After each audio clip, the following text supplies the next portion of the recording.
এটা কি ভিডিও করা জায়গা? Two trailer park girls go round the outside, round the outside, round the outside. ভাই এখান দিয়ে লাভ দিলে কি মরমু? তোমরা হয়তো এখনো ভাবছো আমি ইনফিনিক্স শোরুমে গিয়া কি করতেছি। দাঁড়াও আসো তোমাদেরকে বলি। 31 জানুয়ারি সেন্টার পয়েন্ট ইনফিনিক্স শোরুমে ছিল একটা ইভেন্ট, যেটা ছিল ক্রিয়েটরসদের ইভেন্ট। তো ওই ইভেন্টে ইনফিনিক্স তাদের brand new phone Infinix Note Edge লঞ্চ করে। হোস্ট হিসেবে ছিলেন আমাদের রাকিব ভাইয়া, যিনি আমাদের ইনফিনিক্স নোট এজ এই ফোনটি সম্পর্কে সব ফিউচারিস্টিক সব ইনফরমেশন দিতে থাকেন। তারপর আসে ইভেন্টটার সবচেয়ে সারপ্রাইজিং পার্ট। আমি ওই জায়গায় গিয়ে দেখি আমি সবচেয়ে বেশি জুনিয়র। তারপর আমি নিজে সেলফ ইন্ট্রোডাকশন দেই। দেখলাম আমি সবচেয়ে জুনিয়র, তো আমার নাম আব্দুল্লাহ রাজ, সবাই আমাকে রাজ বলে ডাকতে পারেন।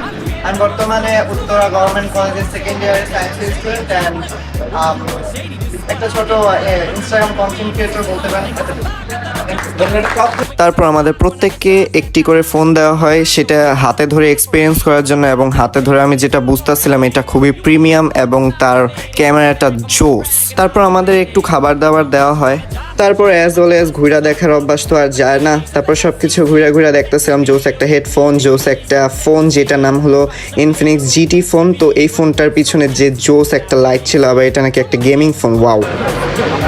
এরপর ভাইয়াটার সাথে একটু কথাবার্তা বললাম। ওই জায়গায় সবাই অনেক বেশি ফ্রেন্ডলি ছিল, তো আর অনেক ভাইয়াদের সাথে কথা বলছি, যা যা আসলে অনেক ভালোই লাগছে সব মিলে। তারপর আমি একটু মডেলদের মতো ঢং করলাম। এরপর সাডেনলি আমাদেরকে দুইটা সারপ্রাইজ দেওয়া হয়। এরপর তাড়াতাড়ি করে চুল ঠিক করে বাসায় চলে গেছি।